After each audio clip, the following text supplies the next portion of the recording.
Fala pessoal, sejam muito bem-vindos à nossa revisão aqui de ética, a parte de teoria de ética, ética no serviço público conforme previsto no seu edital. Eu me chamo Thiago Zanola e nós vamos fazer aí um apanhado entre teoria e questões também, tá? Você pode pegar material de apoio na descrição do vídeo desse lado aqui, você pode pegar ele e acompanhar a aula de hoje, tá? Sejam mais uma vez aí muito bem-vindos à nossa grande sala de aula que é aqui o YouTube. E nós vamos passar, então, aqui pontos relevantes aqui sobre ética no serviço público. E por que é bom destacar relevantes? O conteúdo de ética ele é muito amplo, porque nós não temos um livro, uma doutrina, uma linha de raciocínio. Nós temos centenas de obras publicadas sobre esse assunto. Claro, as bancas têm as suas preferências e é isso que a gente explora aqui com vocês hoje. Então eu vou começar aqui desde o conceito mais básico, tá? Até passando por conceitos aqui mais importantes para que você possa anotar. Você vai anotar bastante coisa aqui hoje, sempre de forma esquematizada, sempre de forma resumida, que é o objetivo de hoje. Então vem comigo aqui para a tela para a gente começar com a primeira regrinha, que é justamente nós diferenciarmos ética de moral, né? Para a gente poder aqui diferenciar um do outro. Aí olha só, o primeiro ponto que a gente precisa destacar é justamente a origem, né? Ética, ela tem origem no grego, certo? E a parte da moral, ela tem aqui origem no latim ou romano também. Os principais pontos de significado é que moral significa costumes. E a parte de ética, ela tem aí uma parte mais ampla, tá? Ela ali tem a ver com o caráter do indivíduo ou também o modo de ser. São os dois pontos aqui que são importantes. A base de cada um, que nós temos a moral, ela é uma ação, tá? Ela é prática. Já a ética, ela é reflexão. Ou também se pode chamar de estudo, tá? Isso é muito bom. Tem uma questão bem recente aqui, aliás, sobre esse termo. E o pessoal confundiu muito, deu muita discussão nos fóruns de bate-papo. Aí você vai olhar lá o ponto-chave. Fala que a moral é a reflexão, não sei o quê. Pô, moral não é reflexão. O que é reflexão é a parte de ética. Então já matava aí facilmente essa questão. Nesse ponto, a gente trata, então, que a ética, ela é subjetiva, enquanto a gente trata que a moral, ela é objetiva, tá bom? E nesse ponto, né, a gente tem a questão da mudança. A ética ela é tratada como universal, ou seja, ela não muda. Já a moral, ela é relativa. Mas relativa a quê? Ela é relativa ao tempo, ou ao momento histórico, e ela também é relativa ao local, porque ela muda, a moral muda, né? A moral muda, já a ética ela não muda, é universal. Então, dentro desses pontos, são aí a parte mais relativa, a gente não precisar ficar passando tudo aquela parte teórica, você já consegue aqui evidenciar os pontos principais de um ou de outro. Pode parecer que não, mas ainda nós temos cobrança desses pontos aqui em prova, né? Eu trouxe uma questãozinha, é um pouco mais antiga, mas ela serve de base também para a gente explorar isso aqui, ó. Etimologicamente, a palavra moral deriva do grego. E já para por aqui. Por quê? Porque ela não deriva do grego, tá? Aliás, se a gente fizer melhor aqui, o que está errado é a palavra moral, né? Porque ele traz corretinho o conceito de ética. Então, nós assinalamos essa questão como errada, como incorreta por este ponto aqui. Tem questões mais recentes também, tá? Mas essa aqui eu acho muito boa para a gente verificar como ela é cobrada em provas. Outro ponto que me parece bastante relevante dentro da revisão que nós temos aqui é falar sobre os juízos. Nós temos juízos de apreciação.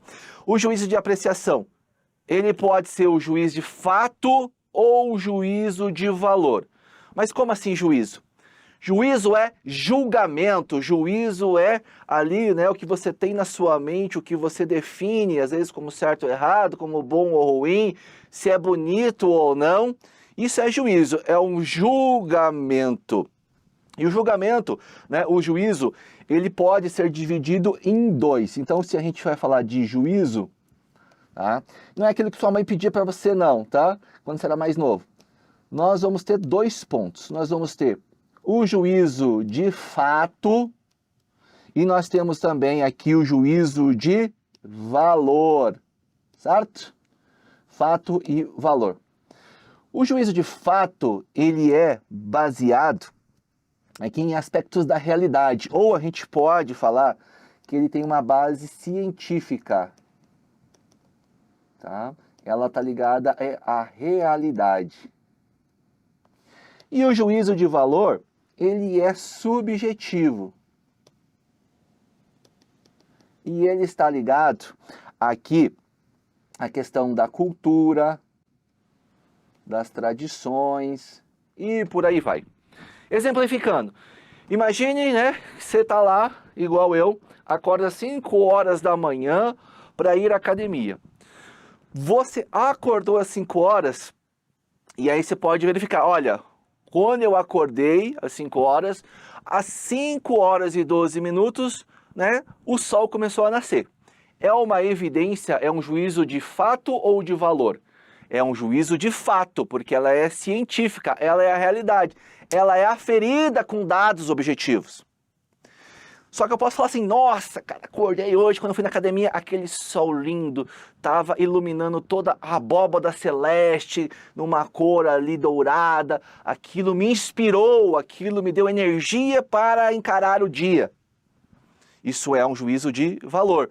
Por que subjetivo? Depende de cada pessoa, depende de mim, daquilo que eu aprendi, daquilo que eu acredito, da minha ideologia. Então, esse é o ponto que nós temos a diferença de um e de outro, tá? Então, isso é explorado também, você tem que lembrar desse ponto. Fechado? Outro item que você tem aqui dentro, que aí você vai fazer, tá justamente ligado ao juízo, são os dilemas. O que nós chamamos de dilemas éticos. Deixa eu pegar uma tela aqui, né, para a gente poder falar sobre isso. Eu só vou pular essa questão, a gente já volta nela. Quando a gente fala de dilema, tá? Dilema ético, a gente tem que pensar o seguinte: o dilema é uma escolha que é difícil de ser tomada. É uma escolha difícil. Só que ela tem, né, ali uma coisa que é mais importante do que isso. Qualquer uma das escolhas, ela tem implicações éticas relevantes. E ela nem sempre vai ser 100%. Ou seja, nem sempre a decisão A ou a decisão B, ela é mais relevante para a gente. Ela é mais eficiente. Mas eu tenho que tomar uma decisão. Tem uma questão do Sebrasp, inclusive, que fala, tá, que a gente vai fazer, inclusive, ela aqui, sobre esse ponto do dilema ético. E isso, quando a gente fala de dilema ético, ele está ligado à integridade do servidor. A integridade é o que nós temos aqui como base que nos ajuda a tomar decisões frente a dilemas éticos, né? Você tem ali como é que você vai avaliar, né? Aí está ligado aos juízos, como que você vai decidir para deixar a sua consciência em paz. Então, isso é um dilema ético, tá? E a gente tem uma questão sobre isso aqui, dá uma olhadinha. Ó, os dilemas morais são influenciados por fatos sociais e históricos. Aqui ele chamou de dilema moral, certo? Por que dilema moral? Aí a gente tem que voltar naquele primeiro quadrinho aqui, ó, tá? Que nós temos aqui a moral, ela é definida com o tempo, tá? E ela tem com base os costumes, as tradições, a gente pode falar as lendas, certo? A gente tem tudo isso aqui na moral. Então, a questão em si, ela trata de dilema moral, que sim, ela é influenciada por fatos sociais e históricos. Certo ou errado? A questão aqui tá certinha, tá? Tá certinha. Eu falei para você de dilema ético, mas a questão, ela trata aqui sobre o dilema moral. Você vê que você precisa casar as informações de uma coisa ou outra para conseguir resolver? Então, né, muito embora a gente não tenha falado de um, aí a gente falou, você vai mesclando as duas coisas juntos aqui. E nessa questão que eu quero que você preste bastante atenção. Olha só. Em determinado órgão público, uma servidora concursada foi nomeada para cargo de confiança com considerável ganho pecuniário. Então tá lá, vai ter uma elevação na sua remuneração. Depois de algum tempo, seu chefe imediato passou a ameaçá-la com a retirada do cargo, caso ela não se encontrasse com ele fora do trabalho. Como é que é o nome disso aqui? Isso aqui é assédio. Já vou falar do assédio, tá? Que está ligado ao dilema moral também, ao dilema ético. Por não ceder às investidas do superior, a servidora passou a sofrer o quê? Perseguição no trabalho. No primeiro ponto, ele tinha o assédio sexual, e aí depois a perseguição, ela é o assédio moral. Tá? A gente já vai entrar nesse mérito. Considerando essa situação, julgue os itens a seguir relativos à ética no serviço público. O dilema ético retratado na situação deve ser avaliado estritamente no âmbito do relacionamento pessoal e não profissional. Você acha que certo ou errado? Um grande erro, né? Grande erro. Por quê? Se você está sendo perseguido, está sofrendo assédio, isso influencia tanto psicologicamente na sua vida pessoal, mas ela tem uma grande influência profissional também. Tanto profissional quanto pessoal, tá? Então a questão está errada por este ponto. E aí, a gente aproveitando o gancho, e a gente pode falar do assédio, certo? Nós temos aqui o assédio, que pode ser o assédio sexual, e ele tem cunho, né, buscando aí o sexo, e a gente tem o assédio moral, certo? Aqui nós temos conduta reiterada, ou então conduta contínua, e nós fazemos uma depreciação.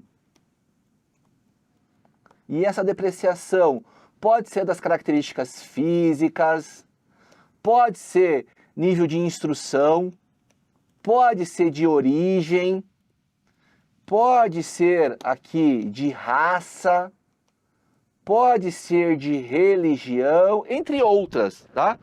O que você tem que ter em mente aqui para a questão do assédio moral é que é a conduta reiterada em que se fica ali depreciando as qualidades desse indivíduo.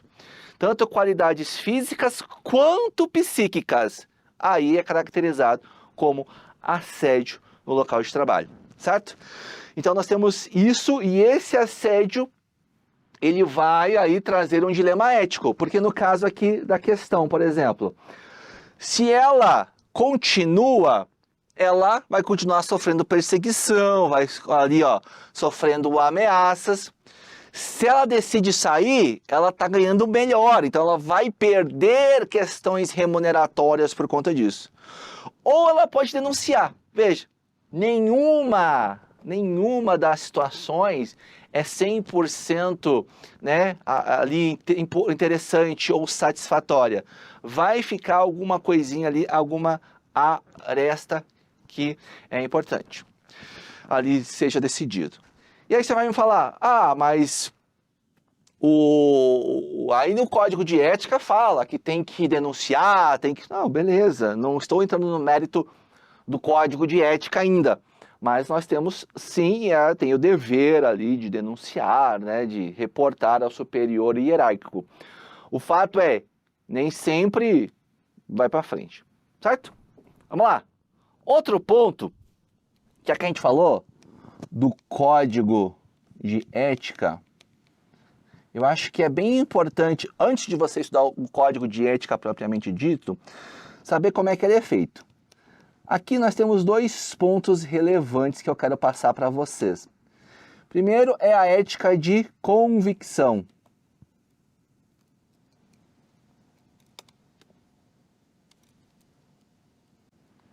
E nós temos a ética de responsabilidade.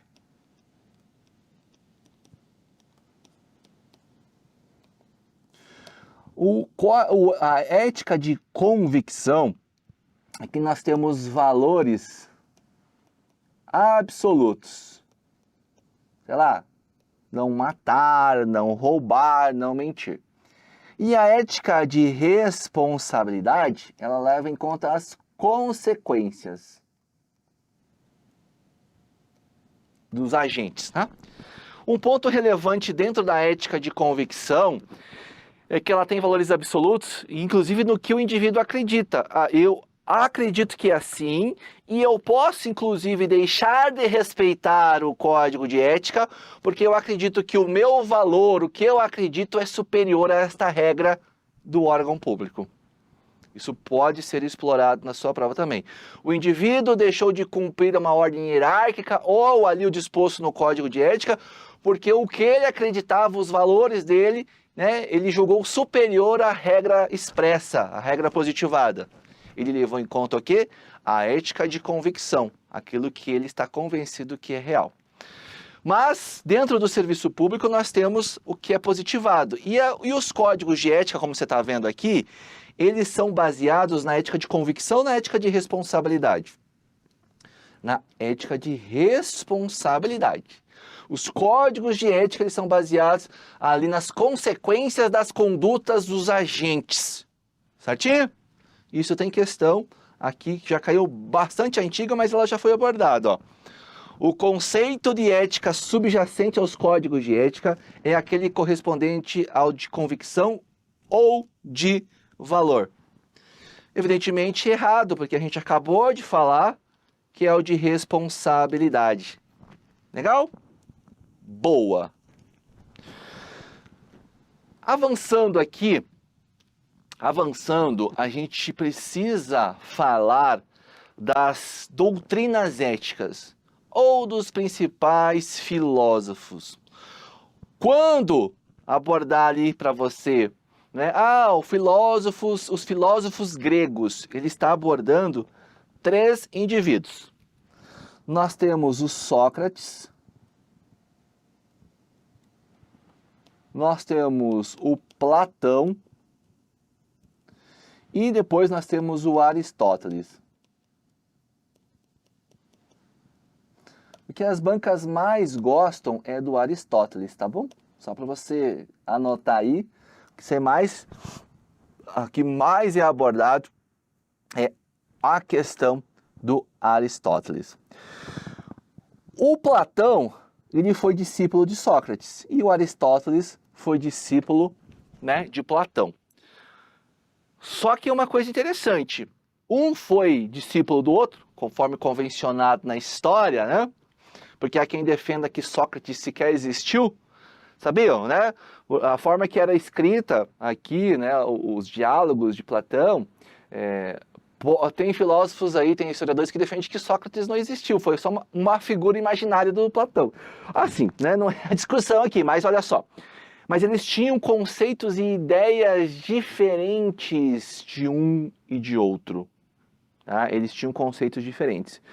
O que é de principal ponto que a gente tem que ter em mente aqui? Que um foi discípulo do outro e eles não necessariamente defendiam a mesma ideia de um e de outro, certo? Isso aqui é tratado como ética na antiguidade. O que as bancas mais gostam é aquilo que o Aristóteles fala. Tá? Se você pegar ali, estatisticamente, questões sobre ali doutrina, ética, né, ou história, a gente vai pegar esses caras aqui.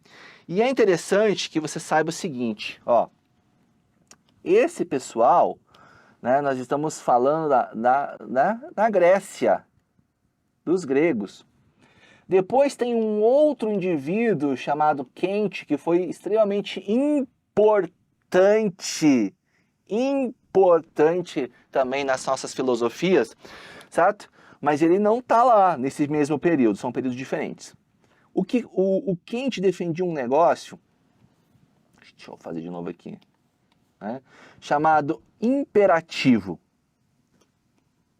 Imperativo. E nós tínhamos um imperativo categórico e nós temos aqui o imperativo hipotético.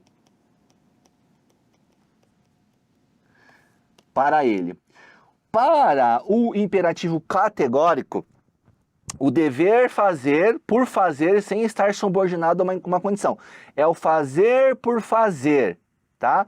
Ou seja, é também chamada de ética do dever. Fazer por fazer. Não tem uma regra, não tem uma condição por qual eu esteja executando ela, tá? E aí, na questão do hipotético, a ação é voltada para um resultado. Então a gente busca fazer um pelo outro, certo? Um pelo outro. E dentro desse ponto, nós temos a questão dos imperativos, né, que ele falava: age de acordo com a máxima que possas, ao mesmo tempo, querer que se transforme em lei universal. E isso ele falava na questão dos imperativos dele. Agora, imperativo categórico ou imperativo hipotético? Isso já caiu várias vezes essa frase. Ele fala assim: age de acordo com a máxima que possas, ao mesmo tempo querer que se transforme uma lei universal. Essa frase célebre de Kant é o imperativo categórico, que, aliás, é mais importante que o imperativo hipotético. Geralmente a gente estuda bastante isso aqui, mas você tem que saber a diferença de um para o outro. Tá joia? Tem questões para a gente fazer sobre esse assunto, se eu não me engano. Deixa eu ver aqui.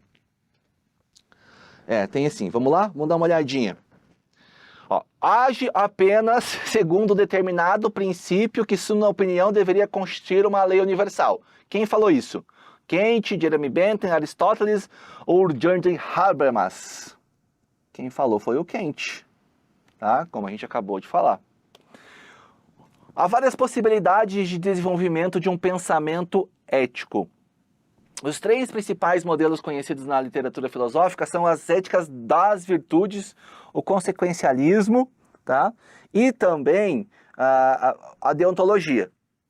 Quanto a esta última, ou seja, a deontologia, que também é do Kant, desenvolveu um conhecido sistema moral com base no conceito de imperativo categórico. Ou seja, né, quando eu falei aqui para você que a gente está falando da ética do dever, a gente está falando o quê? Que a gente estuda bastante das regras deontológicas, ou seja, da deontologia. Certo? Ou seja, as regras deontológicas que são previstas nos códigos de ética são baseadas no imperativo categórico de Kant. Certo? Então vamos voltar para a questão agora. Em sua fundamentação da metafísica dos costumes, Kant fornece várias formulações de tal imperativo. Considerando esses itens, julga. Constitui uma formulação. Age somente de acordo com a máxima que possa ao mesmo tempo que se transforme. Tá certo. Porque a questão ela fala do imperativo categórico aqui. Tá certinho. Você veja, a mesma frase, a mesma abordagem que nós temos aqui. Mas essa aqui também, ó. Na defesa de sua teoria moral, Kant distingue os imperativos categórico e hipotético, dando ao primeiro menor relevância que o último. Você acha que tem menor ou maior? Não, maior. Tá? O imperativo categórico ele recebe mais importância que um e que o outro. E tem mais. Sebrasp adora isso.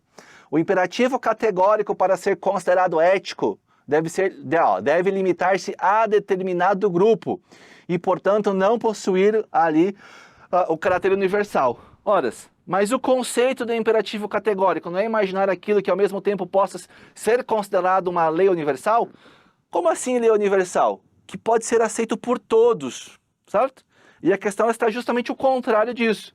Tá? Ela tem sim aqui o caráter moral, não é a determinado grupo, ela é num sistema global, como a gente pode assim o dizer. Certo? Bom? Tranquilos? Muito bom, né? Tem outros conceitos que eu quero tratar com vocês ainda sobre essa parte da teoria aqui. Nós temos que falar de ética e cidadania.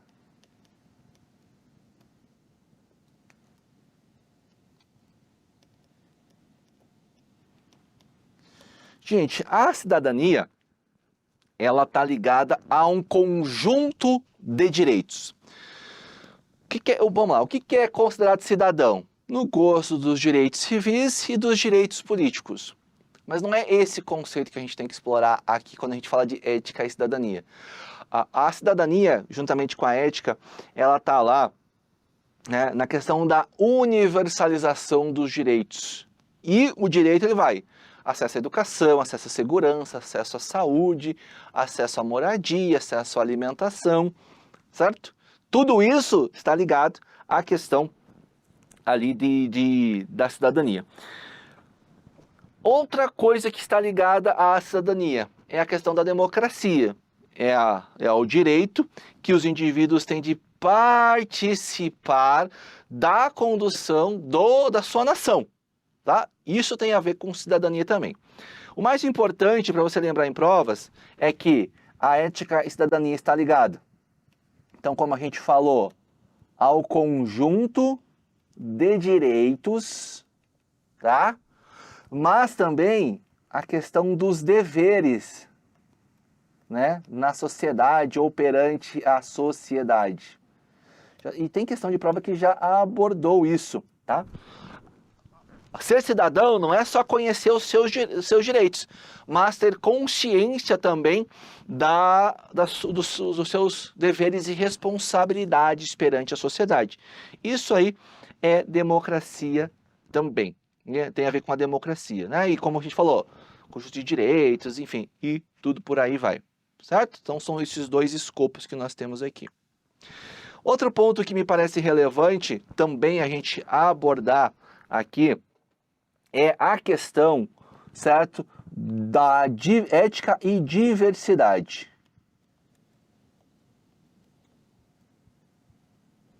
A ética e a diversidade tem vários pontos que são relevantes. O que nos interessa aqui é saber que a diversidade dentro das organizações melhora a produtividade. Olha só.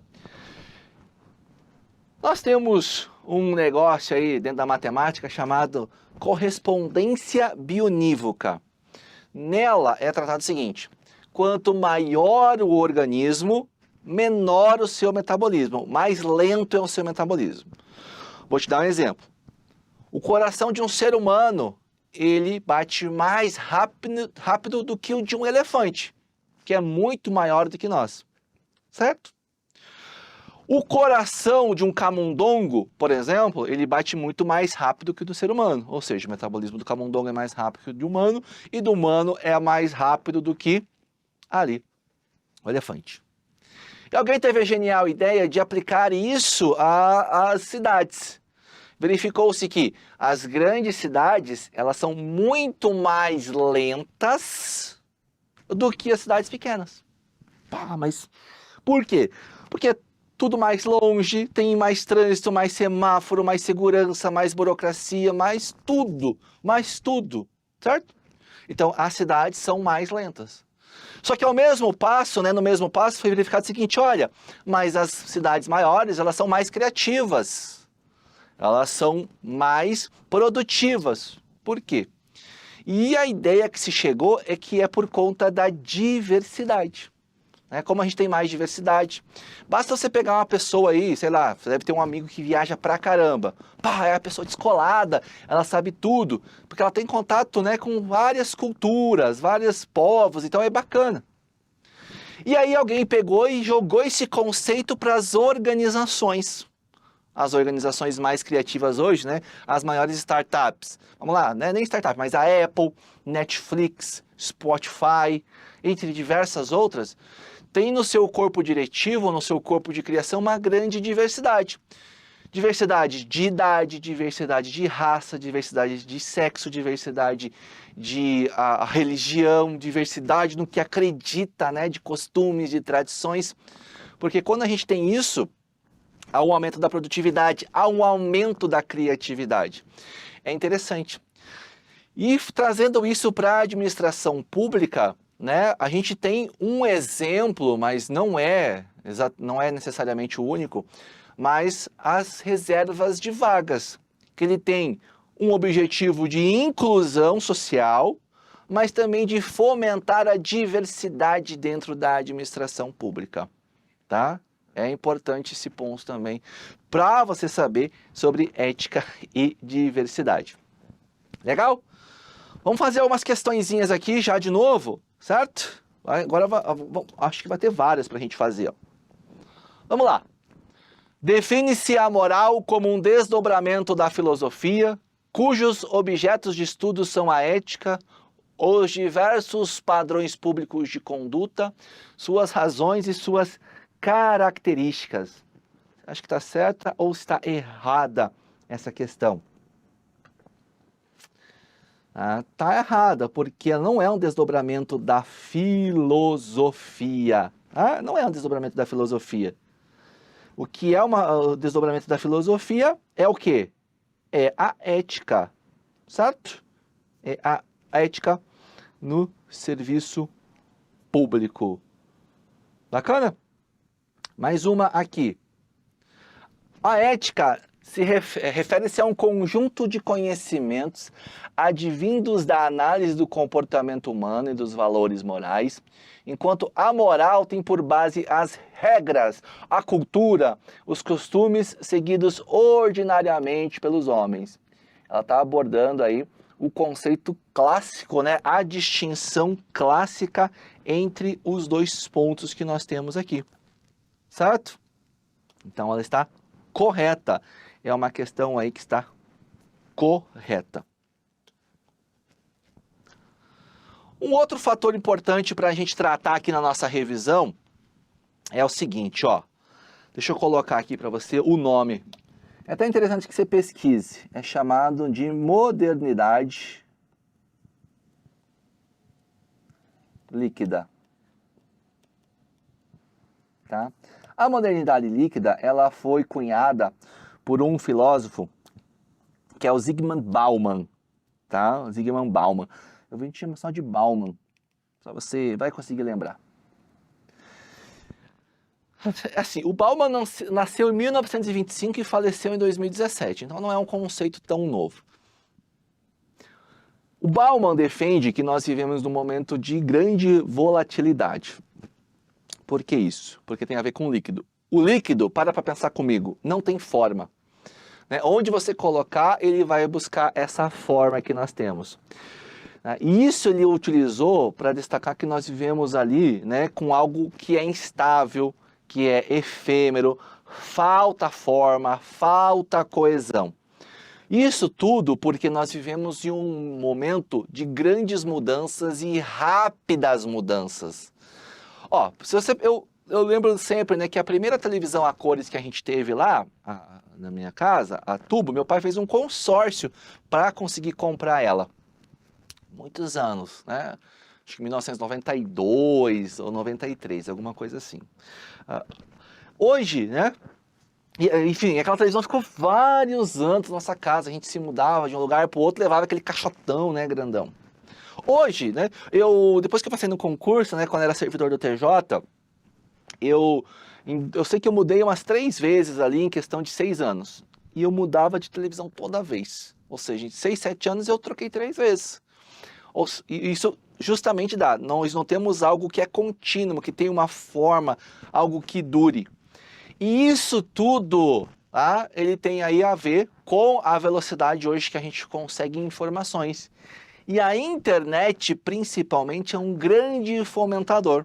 É a mesma coisa, você pega o teu celular, você compra um celular novo, tá lá com o teu celular. Eu tô na versão, sei lá, tal. Esse ano lançou uma, não, mas ano que vem lança a versão, 2 números pra frente, você fala, pô, seu celular faz ligação, manda uma mensagem, a bateria tá boa, tá tudo bom, pá, mas eu preciso do modelo novo. Porque tem uma câmera, tem não sei o que, uma função, a bateria dura 5% a mais, né? É sempre assim, ou seja, as coisas mudam muito, o comportamento humano ele muda muito também. Nós estamos em constante mudança. É um conceito trazido por Bauman aqui, que é legal que vocês saibam também, certo? Então falamos já de ética e diversidade, ética e cidadania, já falamos aí da modernidade líquida. A gente pode falar de um ponto aqui, né, já para finalizar essa parte de ética aqui mesmo, a gente pode falar da ética, né? Vamos lá, ética para a função pública propriamente dita. Tá? Deixa eu mudar aqui. Para a função pública. Tá? A gente não está falando do código de ética propriamente dito, tá? Não é o código de ética propriamente dito, mas sim, tá? A questão da ética em geral. A gente tem algumas características que são relevantes, tá? Isso leva em conta a natureza, tanto aqui do indivíduo, né, que está ali servidor, e como também a natureza do serviço. Tá? Não só isso, mas ele também tem um ponto lá que vai levar em conta a relação que nós temos aqui do servidor e o público, certo? Tudo isso ele leva em conta para avaliar a ética na função pública. Eis aí que nós temos que ter um equilíbrio, né? Porque o indivíduo, ele é servidor público, mas é um ser particular também. Nesses moldes, o que nós temos dentro dos códigos de ética? Trazendo lá que a vida pública se integra à vida privada e vice-versa, uma vez, né, que os atos que o indivíduo pratica na sua vida particular, eles podem influenciar na sua vida funcional, tá? Não só com questões ilegais, mas com questões imorais também. E aí a natureza do serviço, né? A finalidade que nós temos aqui do serviço é o bem público, certo? É ali ao maior número de pessoas. A finalidade visa o bem maior, o bem da sociedade. E essa relação, né, ela é muito tênue, por quê? O indivíduo, né, enquanto servidor, ele presta serviços para a sociedade, mas ele também é destinatário desses próprios serviços. E aí que nós temos várias regras, né? A gente fala que tem uma confluência entre moral e direito. Por quê? Nós temos um código disciplinar. Este código disciplinar, ele é diferente de um código de ética. O código disciplinar visa ali formas de provimento, visa ali regime disciplinar, conjunto de direitos, conjunto de deveres do servidor. Um código de ética, que é a ética de responsabilidade, ela tem como se fosse o ideal de perfeição. Sabe, quando nós éramos adolescentes, eu falava, olha, né, a pessoa dos meus sonhos é essa, a pessoa dos meus sonhos é aquela. Totalmente aqui equivocado, né? Totalmente equivocado, mas é que necessário também para a gente compreender que a vida não é fácil. Mas então o código de ética ele visa fazer isso, né? Um ideal de perfeição. Nós temos essa relação, né, servidor público, a gente tem que pensar o seguinte, nós temos preceitos éticos que são, por exemplo, universalizados, eles são disseminados e aceitos em toda a sociedade. E isso vai impactar tanto no modo de agir do indivíduo, no modo de prestar o serviço, como também na forma de relacionamento que nós temos. E essa questão ética, ela tem algumas bases, a gente pode falar que, né, ela tem aqui principalmente a questão da transparência, não só isso, né, mas a transparência, temos também a prestação de contas, o indivíduo tem que prestar contas, a prestação tem que estar em conformidade com a legislação e os regulamentos em geral, certo? Tudo isso é relevante que nós temos aqui.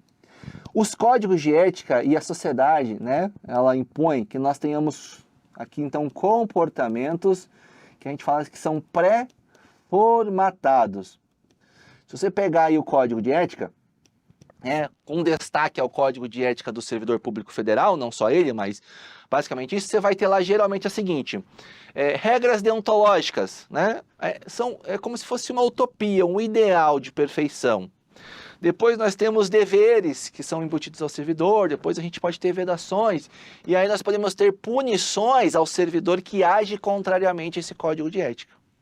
Ele age, portanto, né, formatando, né, como o servidor deve ali se adequar, deve agir. E isso nós vamos ter aqui traduzido justamente naqueles preceitos que a gente já falou, né? Que a vida pública se integra na privada. Temos também pontos, né, da finalidade. A finalidade é sempre o bem comum. Tem outros pontos que está lá, a validade do ato administrativo, né? Ele tem que ser moral, né? Oportuno, conveniente.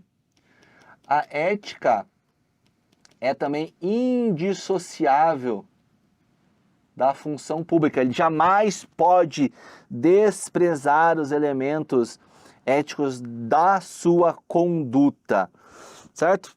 São os pontos mais relevantes que nós temos dentro desse ponto aqui. Certinho? Tá joia? Né? Assim, galera, a gente fecha aqui essa parte da teoria, né? Como eu disse, são os pontos mais relevantes. E nós vamos agora fazer uma bateria de questões para a gente fechar aqui essa ideia que nós temos, tá? Vamos lá? E aí a gente vai complementando com algumas explicações adicionais. Ele fala o seguinte, ó. A transparência e o respeito à diversidade fazem parte do desenvolvimento de uma cultura ética. Tá? Ó, a transparência e o respeito à diversidade fazem parte do desenvolvimento de uma cultura ética. O que você acha até aqui? Até aqui tá ótima. Tá? Porque nós temos que ter transparência e respeitar a diversidade. E uma cultura que quer crescer eticamente, ela tem que aceitar essas diferenças, beleza? E isso exige a incorporação de princípios e valores para a implementação do bem comum. Olha só que questão diferente, certo? O que você acha dela? Você acha que está certa ou está errada? Tem a ver com a ética, né, e a diversidade que a gente já falou, né, que a gente falou agora há pouco. Tá perfeito, tá? Tá perfeito. A gente precisa desse desenvolvimento. O respeito é importante? Claro que é. Tá?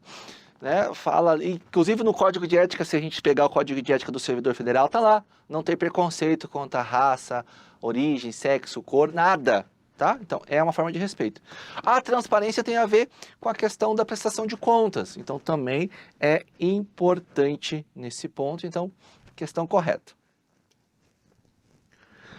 Vamos lá. Compromisso, justiça social, respeito à diversidade, a responsabilidade.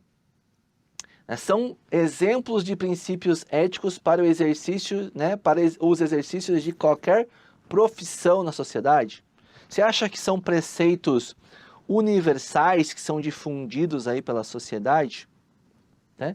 Compromisso, a justiça social, o respeito à diversidade, tudo isso é relevante? Olha, Acredito que é sim. E você?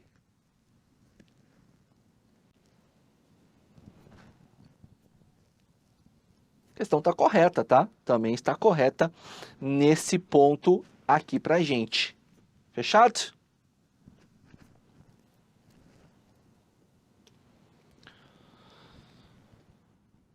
A ideia da diversidade, conceito que vem se difundindo no mundo e, consequentemente, nas organizações, se refere à variedade de atributos de indivíduos ou grupos, né?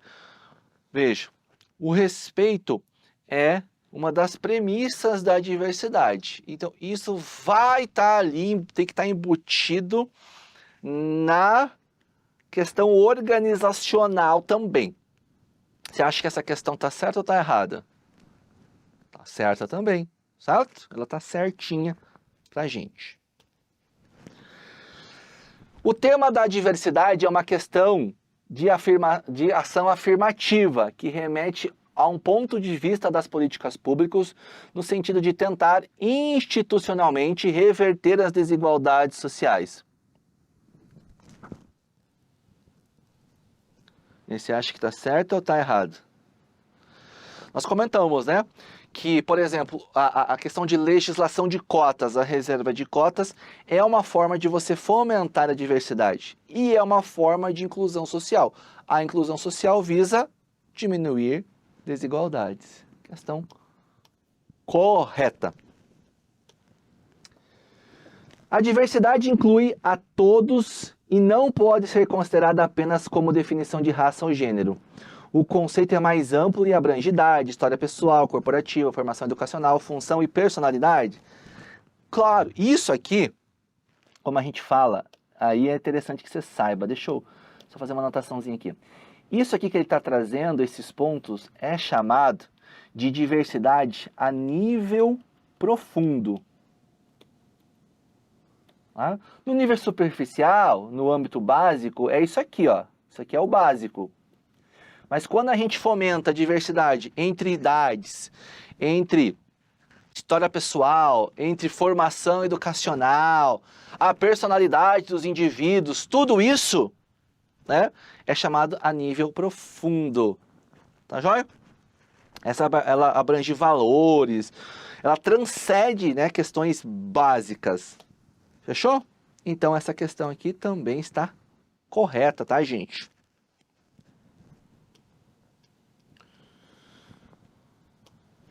Olha só, a falta de rigidez de valores e padrões, a heterogeneidade cultural e a diversidade política são características da denominada modernidade líquida, conforme aí o conceito criado por Zygmunt Bauman. Quando a gente fala de Zygmunt Bauman, né, você já tem que lembrar lá da questão da modernidade líquida. A galera acha que não cai algumas coisas, né, mas está aqui, questão recente, aliás. Quando a gente fala de modernidade líquida, é isso, a falta de, né, a questão, né, da heterogeneidade, a questão da mistura cultural, a redução de barreiras, a redução de fronteiras, a redução de diferenças entre culturas, porque hoje com a internet a gente consegue, né, conversar com pessoas do mundo inteiro em tempo real, certo? Então isso é muito bacana. O conceito trazido aqui, portanto, está correto, sem nenhum problema, nenhuma anotação adicional, tá? E aí você vai ter talvez alguns pontos chamados lá de modernidade sólida. A modernidade sólida é uma sociedade de consumidores e produtores, mas a modernidade líquida, ela traz uma sociedade consumista, tá? Porque muda muito, sempre quer adquirir. Na modernidade sólida, a gente consome para sobreviver. Na modernidade líquida, a gente consome para ser aceito socialmente. E é curioso, né? Eu tenho uma filha de 9 anos e a gente toma muito cuidado, né? Com as pessoas que ela tem contato, com os tipos de amizades também. Tem uma escola na minha cidade que lá, assim, as crianças de 8, 9 anos ficam discutindo quem tem o melhor telefone, quem tem a melhor casa, quem tem o melhor carro. Isso sequer é saudável, tá? Já vai embutindo desde pequeno a questão do consumo, que você tem que ter dinheiro para ser aceito na sociedade. E muito pelo contrário. né? Todos somos humanos, todos somos seres humanos, devemos ser aceitos pela sociedade como a gente é, independentemente da classe social, independentemente do poder aquisitivo, né? Naturalmente, se você tem pessoas que se esforçam mais, elas vão se destacar mais na sociedade financeiramente, né? Porque nem todo mundo... Eu não tive herança, por exemplo, né? Mas a gente conhece pessoas que teve herança, são pessoas fantásticas hoje, né? Pessoas extremamente humildes. Mas, né, a gente que, né, como a gente fala, né, o pessoal que vem da escala de baixo aqui, quando começa a chegar numa classe social mais elevada, existe um preconceito, tá? De quem já é ali tradicionalmente, né, da classe mais elevada. Então, isso é complicado dentro da sociedade. Ela é uma sociedade consumista, você tem que estar ali sempre, né, mostrando poder aquisitivo para ser aceito, para ser melhor atendido no restaurante, você sabe disso. Aí, né, para você ser aceito socialmente. E isso é um conceito errado, né? É um erro que nós, né, deixamos acontecer na sociedade. A melhor época, né, e talvez você que está me ouvindo aí, é a década que nós nascemos ali, para minha opinião, que foi a década de 80. Eu sou de 83, então eu, né, tinha lá aquele ponto, cara, a gente juntava molecada na rua e cada uma com uma bicicleta diferente, bicicleta da mãe, bicicleta da irmã, bicicleta do vizinho, pegava e saía. Hoje você vê o pessoal vai andar de bike, a criançada, tem que ser bicicleta nova, né? Eu nem sei que tipo de quantas marchas tem hoje, tá? Antigamente a gente ficava na rua jogando bets, né? Latão de azeite de oliva ali, pedaço de pau que você pegava lá de cabo de vassoura quebrado. Hoje, né, você vai lá, porra, que você vai jogar tênis, tem que ter uma raquetezinha mais nova, de uma marca boa, né? Hoje está em moda aí o beach tênis, você tem que ter ali, né, joelheira, meia, calção, tá, boné, óculos, tudo, cara, é complicado, né? Mas, enfim, tudo vai dar certo na nossa sociedade. Tá? Então, tudo isso é característica da modernidade líquida, tá? De acordo com Bauman, a cultura moderna assegura plenamente a liberdade de escolha e não promove qualquer interferência coletiva no destino dos indivíduos, tá? Veja, a instabilidade volátil interfere de como a sociedade se relaciona, né? A gente está em constante movimento. A liquidez e a volatilidade são questões que desorganizam todas as esferas da vida social, da vida, né? Seja ela social, seja ela cultural, trabalho, moradia, do destino, tudo. Então, essa questão, você assinala que ela está errada, ok? Ela está errada. Outro ponto aqui, outras questões, né? Olha, a moralidade é uma característica e um dever inerente ao Estado, em consequência a seus diversos servidores públicos. Você acha que está certo ou está errado? São vários assuntos, né? A moralidade é sim uma característica do Estado, certo? Isso aqui esse característica do Estado, ela é passada para os seus servidores? Sim, tá? Então, naturalmente a questão está certa. Assim, a gente não pode falar, tanto que nos códigos de ética tem, né? O ato deve ser moral, o ato tem que ser moral. Ó, a ética no serviço público materializa-se, entre diversos outros aspectos, na contratação de obras, serviços, compras e alienações, mediante processo de licitação pública que assegura igualdade de condições a todos os concorrentes. Você acha que isso está certo? A licitação pública é uma forma de você garantir ali a ética? Sim, você não está privilegiando, não está passando ali para ninguém, né, de modo ali a privilegiá-lo. Então, a questão está certa. Uma dos modelos é essa questão de contratação de serviços públicos. No exercício das diversas funções públicas, além das normas vigentes nos órgãos e nas entidades públicas que regulamentam a forma de agir dos agentes, devem ser respeitados os valores éticos e morais que a sociedade impõe para o convívio em grupo. E aí? Respeitar os valores éticos e morais, as normas e regulamentos vigentes, né? A contribuição de todos, né? É sim uma forma que nós temos, tá, de demonstrar ética também no serviço público, certo? É um dos pontos aqui que nós temos também.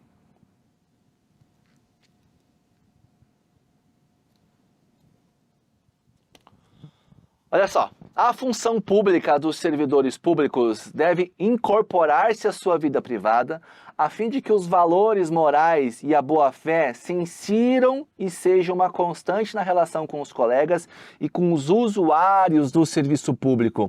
Lembra que a gente falou que a vida pública se integra à vida privada e ela tem que ela é incorporada à sua função?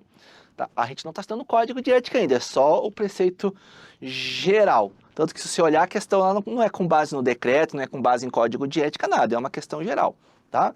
Ela está certa, tá? Vai se incorporar, é necessária, é importante. Mais uma. O padrão ético dos servidores públicos no exercício da sua função advém da natureza, qual seja do caráter público e de sua relação com o público. Lembra? O padrão ético é em relação ao indivíduo, em relação à natureza do trabalho, e na relação entre servidor e ali, né, o público, certo? Então a questão ela também está certa nesse ponto aí. Joia? Vamos lá. Questão aqui sobre diversidade cultural que nós temos aqui agora. A gestão da diversidade cultural. Um dos desafios da gestão de pessoas consiste na valorização da diversidade do trabalho, fomentando o respeito mútuo, promovendo as diversas culturas e tratando com seriedade os colaboradores. Gente, essa questão, né, da diversidade, ela deve ser fomentada pela própria instituição.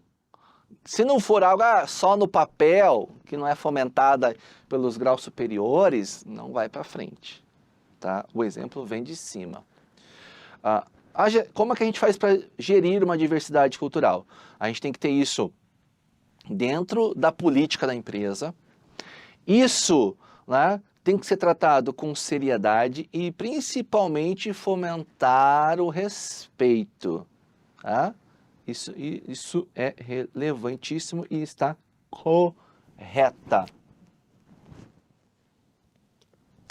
A ideia de diversidade, conceito que vem se difundindo no mundo e, consequentemente, nas organizações, se refere à variedade de atributos de indivíduos ou de grupos. Sim, tá? Até a gente já fez uma questão parecida, acho que até, né? A gente até já fez essa questão, acho que tá repetida. Essas questões estão repetidas aqui, inclusive. Vamos avançar um pouquinho aqui, então, para a gente pegar tá aqui, né, para a gente fazer agora algumas questões específicas aí, de vários temas agora, para a gente revisar tudo que a gente passou na aula aqui de hoje. Tá? São várias questões que eu trouxe, vamos lá? O exercício dos direitos políticos representa um dos aspectos da cidadania, tá? Sim, o conjunto de direitos, um deles ali, né, os direitos políticos, de poder votar e ser votado. É um dos aspectos da cidadania? Sim. É o único? Claro que não, mas ele está correto. A observância dos valores da fraternidade e da pluralidade estão desvinculados do exercício da função pública. Será? Valores de fraternidade e pluralidade. Aqui tem a ver com diversidade, aqui tem a ver com espírito de solidariedade, de colaboração, de ajuda. Isso está desassociado do serviço público? Claro que não. Não está desvinculado jamais. Questão errada. O estabelecimento de valores éticos deve se dar exclusivamente em função dos interesses da organização, devendo-se evitar que as conveniências de agentes externos exerçam influência sobre as regras que venham a ser definidas no Código de Conduta Corporativa. Um código de conduta ou um código de ética, ela expressa a política da empresa, mas na visão da sociedade. Que a ideia por trás dessa questão ética, desses códigos de conduta, é ser ali socialmente aceito. Porque a empresa, ela visa lucro. para que você vise lucro, você maximizar o lucro, um dos principais pontos é a questão ambiental, a questão da responsabilidade social. Então isso, se as empresas pudessem ali optar, e eu vou falar para você sinceramente que até a administração pública não estaria nem aí para a sociedade. Mas como é que eu vou ter uma empresa, como é que eu vou ter um órgão público que não é aceito pela sociedade? Então eu fomento políticas, fomento regras que vão me fazer o quê? Ser socialmente aceito. Ou seja, está errado por vários pontos aqui, né? E o primeiro deles é aqui, ó, evitar que conveniências de agentes externos exerçam influência. Claro que não, né? É a vontade, é o que a sociedade espera dessa instituição errada. A ética utilitarista se fundamenta na associação entre os direitos naturais com aqui a maximização do bem coletivo. A ética utilitarista é a ética da consequência, que ela visa a consequência ou consequencialista, tá? Ela tem dois pontos, né? A função para vamos fazer diferente. Maior número de pessoas. Também ela a melhor opção. Isso que é ética utilitarista. Ela não leva em conta os direitos naturais, tá? Ou seja, para a ética utilitarista, e é dentro das teorias o que mais cai em prova também, a ética utilitarista, ela não leva em conta os direitos naturais. Por exemplo, uma pessoa se sacrificar ou matar uma pessoa para salvar 10. Na visão da ética utilitarista, ela está certa. Porque você está sacrificando uma para salvar várias, certo? Então, ela está errada essa questão por esse motivo. O exercício da cidadania está está vinculado exclusivamente aos direitos reconhecidos em favor da pessoa humana em face da comunidade no qual está inserido. A cidadania é um processo dinâmico e ela não se limita no contexto do agora, no contexto em que está inserido. E não somente ele fala direitos reconhecidos, seriam aqueles escritos, positivados. Está errado, porque a cidadania vai muito além disso, tá? Vai muito além disso. A moral pode ser considerada como sendo a parte da filosofia que se dedica à reflexão sobre o comportamento humano, em especial sobre os hábitos e costumes. O que leva a reflexão e o que é filosofia? É ética. Lembra do quadrinho que a gente fez? Então, erradíssima essa questão, muito fácil. A cidadania é um dos objetivos a ser perseguido pelo Estado no desenvolvimento da educação? É, claro que é, certo? A educação e a cidadania são processos que andam juntos. Porque se eu não dou educação para o povo, ele não é conhecedor de seus direitos. Se ele não é conhecedor de seus direitos, ele fica marginalizado da sociedade, certo? Fica à margem ali. O estudo da ética está interligado à análise dos hábitos e dissociado das normas de conduta. Qual que é o conceito básico de ética?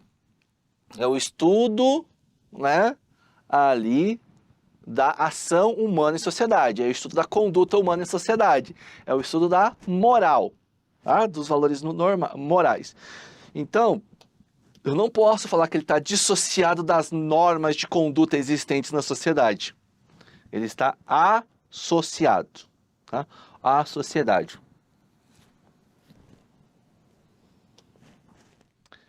Bacana? Bom, né? Essa aqui do Bauman a gente já fez. Tá? A escola do pensamento, designada como moral do caráter, de Aristóteles, compreende os hábitos e os costumes moldam a virtude e os vícios. Tem um negócio chamado aqui, ó, mediânia aristotélica. O Aristóteles, ele falou o seguinte, né? Aqui a gente tem a média. E aí o indivíduo, ele tem os seus extremos. Num extremo, e aqui nos extremos nós temos os vícios.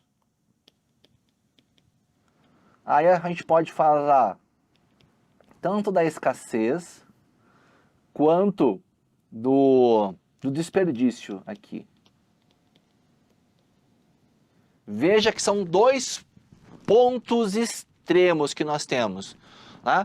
A mediana aristotélica, ele fala o seguinte, a perfeição está no equilíbrio. Você deve ter ouvido isso aí. O que foge daqui é aquela pessoa muito mão de vaca, que não gasta nada, que não viaja, né? Ou aquela pessoa que gasta demais, desperdiça demais. Isso é vício. Isso é moldado pelos hábitos e moldado aí pelos costumes do indivíduo. Então a questão que nós temos aqui está correta, corretíssima. O termo ética significa caráter, filosofia, né, disciplina filosófica, com fundamento da moralidade e princípio ideal da conduta humana. Um belo resumo do que é ética. Um dos objetivos do Código de Ética é instrumento disciplinar e repressivo, certo ou errado? O Código de Ética ele não é um instrumento disciplinar. Né? Então vamos pegar o caso do servidor público federal, que é a Lei 8.112. Isso é um instrumento disciplinar. Se a gente pega um servidor estadual, o instrumento disciplinar é o quê? É o seu regime jurídico do Estado, certo? Então, quando a gente fala que é disciplinar e repressivo, não posso afirmar que estão errados. O Código de Ética deve articular e reconciliar princípios e valores que frequentemente entram em choque. A gente até falei, né? Que a empresa quer maximizar o lucro, mas ela tem que estar ali e ser aceita pela sociedade. Então ela tem que, né, ela tem conceitos que conflitam. Então ela está certa. É um dos objetivos do Código de Ética. Equilibrar esse conflito entre instituição e, né, e aqui sociedade também. Em órgãos públicos, o Código de Ética funciona como um guia padrão de conduta para seus servidores? É isso aí, né? O Código de Ética ele vai atuar principalmente na resolução de dilemas éticos, certo? E aí ele vai dar como se fosse um guia padrão. Lembra de padrões pré-formatados de conduta? É isso aqui. Um código de ética de um órgão público deve manter o padrão universal adotado por outras entidades. A parte da ética, se você lembra bem, ela é o quê? Ela é universal. Então, são valores que, em tese, elas são aceitos por todos, não só por alguns. Então, também está correto, tá? Correto. Beleza? Vamos lá. Sebrasp 2023. Segundo Aristóteles, a ética é o quê? Deontológica, utilitarista, eudemonista, racionalista, patrística. A deontológica é a abordagem que nós temos de Kant. Tá? A utilitarismo é do Stuart Mill e do Bentham. A eudemonista é do Aristóteles, que é aquela focada na felicidade. Tá? Felicidade do indivíduo. A racionalista, ela é ali uma abordagem, né, que não é de Aristóteles, tá? É uma categoria ampla de abordagem. Aqui tem vários, né, que falam sobre isso. Isso aqui era dos padres cristãos, lá bem antigo da igreja cristã primitiva. Era chamada de ética patrística, né? Aliás, a ética durante muito tempo ela foi baseada na ética cristã, né? Isso acho que já caiu em prova. Então, gabarito aqui, letra C. Perfeito? A conduta ética é racionalmente justificada e praticada de forma autônoma. A gente consegue justificar de forma racional a conduta ética? Sim, a gente pode. Agora, praticada de forma autônoma, quando é praticada de forma autônoma, é iniciativa própria. Lembra que o Kant, ele falava que as pessoas tinham que sair da heteronímia e ser donos da própria vida? É isso aqui, ó, é praticar de forma autônoma. A questão está correta também aqui nesse contexto. A ideia moderna de controle da função pública e da democracia é compatível com a aceitação da oligarquia, autocracia ou despotismo? Não, né? Não é, porque quando a gente tem oligarquia, né, o déspota, a gente tem o poder concentrado, né, a autocracia, tudo o poder concentrado. E a ideia moderna de controle da função, né, ela é o poder do povo, certo? Fechado? Beleza? Finalizamos aqui a nossa revisão da parte de ética, teoria ética. Até a próxima.